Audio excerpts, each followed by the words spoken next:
神佑延康，一则贤明之主，入城大统，永延国祚。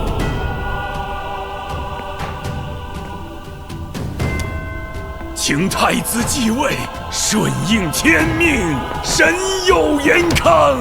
请太子继位，顺应天命，神佑延康。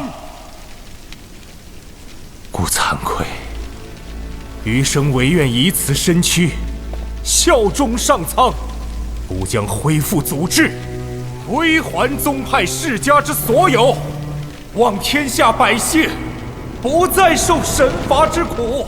秦牧带着炎封帝来到雍州城主府，雍州府尹正是天魔教净一堂堂主端木镜。他瞥了一眼秦牧身后的光头和尚，愣是没认出来。秦牧让端木镜给这位师兄弄晚饭吃，随即问起京城局势。端木镜说，太子已获道门和大雷音寺支持，将于3月初6登基。道主和如来各自下旨敕封太子为清净皇帝。京城大世家被佛道2家控制，家里住满了赖着不走的和尚道士。太子还颁了贡律，要把土地还给各门派。最让人心寒的是，太子割让云路16州给狼居虚国，郑和蛮族谭割地赔款。秦牧听完只是笑了笑，败家真是容易。炎封帝虽然满心痛苦，却意外发现秦牧丝毫不怒，因为秦牧自始至终是大虚之人，从未把自己当成延康国人。秦牧问起国师下落，端木镜已有消息。秦牧留下一份药材清单，便带着皇帝离开。2日后，龙麒麟降落在山谷中，谷中霞光蒸腾，热浪扑面，一股浓烈的血腥气弥漫在空气中。那是一个神血汇聚的湖泊，湖水赤红如丹，热气从湖面不断蒸腾上升，将整座山谷笼罩在一片朦胧霞光之中。湖边有一座简陋的木屋，木屋后面是一条小河，河水被神血烤得温热，氤氲着白雾。秦牧抬眼望去，只见一个身着雪白貂裘的女子站在河边，小腹微微隆起，正静静看着水面。而她脚边蹲着一个中年男子，挽着袖子，裤腿卷到膝盖，手里拿着一个棒槌，正蹲在石板上卖力地捶打衣裳。竹筐里堆满了洗好的衣服。秦牧跳下龙麒麟走上前去。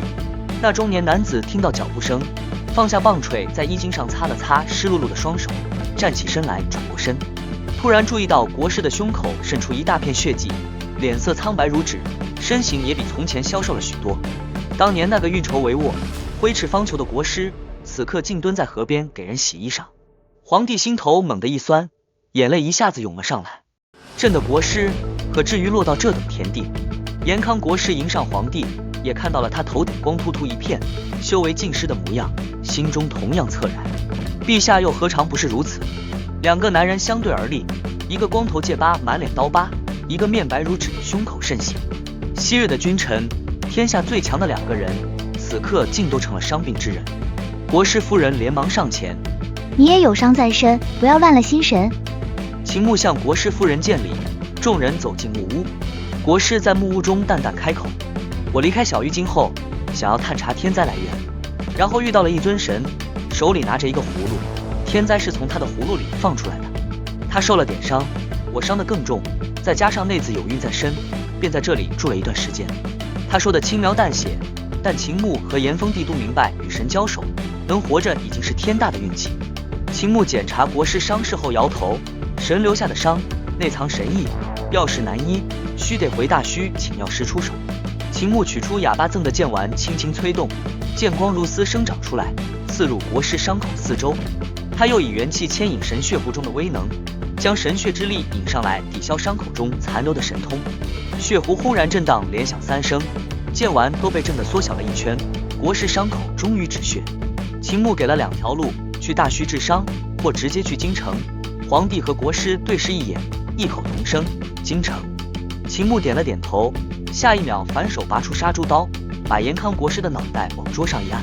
国师夫人惊呼，炎封帝却慢悠悠摸了摸自己光溜溜的头皮，慢条斯理道：夫人，你看我便知道了。国师挣扎着刚要说话，秦牧的杀猪刀已经贴上了他的头皮，刀光飞舞，乌发纷落如雪。国师反抗不得，只能瞪着眼睛生闷气。秦牧又点了香，往他头上一摁，嗤嗤几声青烟冒起，光头配戒疤，起火。翻出一件黄色僧袍给他披上，又拿画笔在他脸上画了半边青色胎记。一套流程下来，行云流水，仿佛已经做过千百遍。国师夫人掩着嘴笑出了声。秦牧转头看向他，国师连忙护住自家夫人。教主，内子有孕在身，天寒地冻的。秦牧取出一身道袍递过去，那就做个道姑吧。他眨眨眼睛笑道：对了，3位要入教吗？我天圣教吃好喝好，没本事还能教你们手艺活，保管饿不死。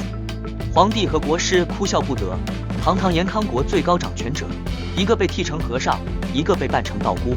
秦牧还在旁边喋喋不休地劝：你们要是治不好伤，皇位也夺不回来。凭我天圣教的手艺，多少还能养家糊口。现在入教给天王长老的职权，等你们彻底废了再想加入，我最多只给副香主。国师夫人笑着出来打圆场，接下秀堂香主的闲职，然后把国师拉到一边，低声说了一番话。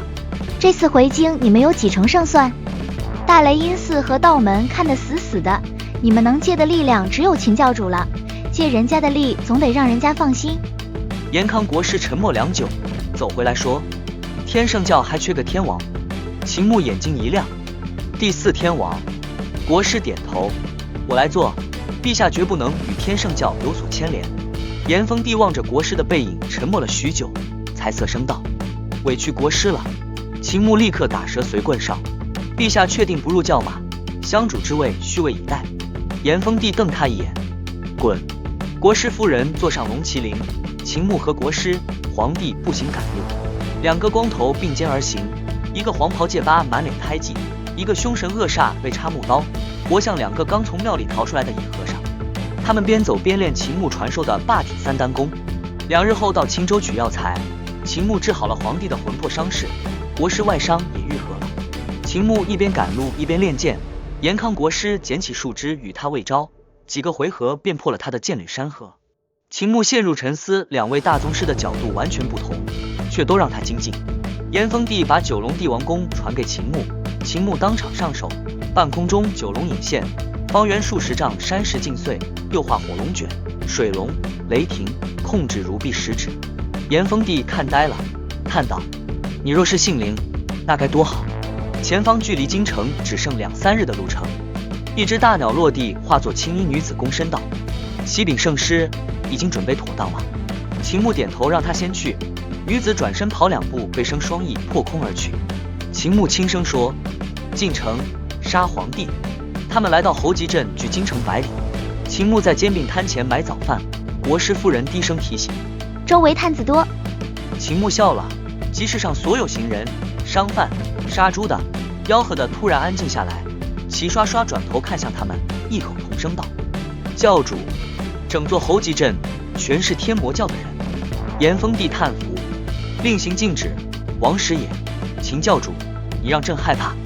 延康国师说：天圣教立教2万年来从未有教主称帝，可以放心。秦牧连忙凑过来：陛下要入教吗？炎峰帝：滚！前方京城轮廓已在视野尽头，城墙上红绸飘舞。太子将在3日后登基，但这座城真正的皇帝和国师已经到了城门口，身后站着半个天魔教。这场夺位之战，大幕才刚拉开。